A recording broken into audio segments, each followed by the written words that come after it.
วียดนามเฮ็ดแท้ปรับใหม่ผู้สูบยาสูบไฟฟ้าในประเทศสูงถึง$190สหรัฐสำนักข่าว VN Express รายงานว่าวันที่31ธันวาคม2025เวียดนามออกดำรัสฉบับเลขที่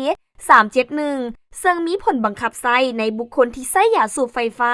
หรือผลิตภัณฑ์ยาสูบไฟฟ้าที่อยู่ในสถานที่ที่อยู่ภายใต้กรรมสิทธิ์หรือการคุ้มครองของเขาเจ้าจะถูกปรับใหม่ระหว่าง5ล้านดง10ล้านดงสำหรับองค์กรต่างๆค่าปรับใหม่จะเพิ่มขึ้น2เท่า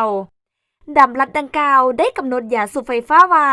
เป็นผลิตภัณฑ์ที่ประกอบด้วยอุปกรณ์อิเล็กทรอนิกส์ภาชนะบรรจุน้ำยาสูบไฟฟ้าและตัวน้ำยาเองผลิตภัณฑ์ยาสูบที่มีความร้อนแม่นผลิตภัณฑ์ที่ประกอบด้วยอุปกรณ์อิเล็กทรอนิกส์และยาสูบที่ปรุงแต่งเป็นพิเศษผู้ที่ใช้ยาสูบอิเล็กทรอนิกส์หรือผลิตภัณฑ์ยาสูบที่มีความร้อนในเวียดนามจะถูกปรับใหม่ตั้งแต่3ล้านดง5ล้านดงหรือ$114-$190สหรัฐและจะถูกทำลายผลิตภัณฑ์ดังกล่าวอิงตามคำสั่งของรัฐบาลสภาแห่งชาติเวียดนามได้ตกลงในกล่องประชุมเดือนพฤศจิกายนที่จะห้ามการผลิตการซื้อขายการนำเข้าการเก็บรักษา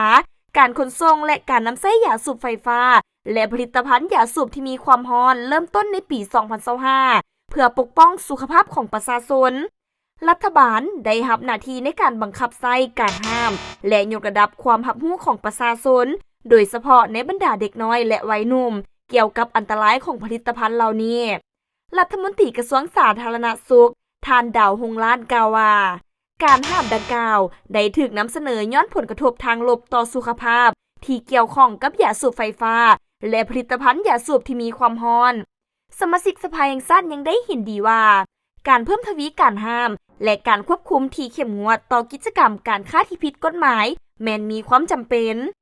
ยาสูบไฟฟ้าและผลิตภัณฑ์ยาสูบที่มีความร้อนถือว่าเป็นผลิตภัณฑ์รุ่นใหม่ที่เฮ็ดเวียกโดยการให้ความร้อนของเหลวที่มีนิโคตินหรือสารเพิ่มรสชาติที่ละลายในโพรพิลีนไกลคอร์หรือกลีเซอรินอย่างน้อย60สารเคมีได้ถูกระบุในของเหลวยาสูบไฟฟ้า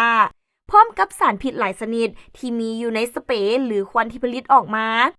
กระทรวงสาธารณสุขเวียดนามกล่าวว่าผลิตภัณฑ์เหล่านี้มีสารเสพติดสูงเนื่องจากปริมาณนิโคตินและสามารถเฮ็ดให้เกิดพยาธิไข้แห้งรวมทั้งมะเร็งพยาธิหัวใจและหลอดเลือดและความผิดปกติด้านสุขภาพจิตเวียดนามเป็นประเทศที่6ในอาเซียนตะวันออกเฉียงใต้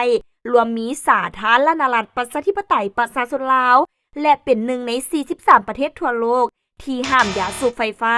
และผลิตภัณฑ์ยาสูบที่มีความร้อน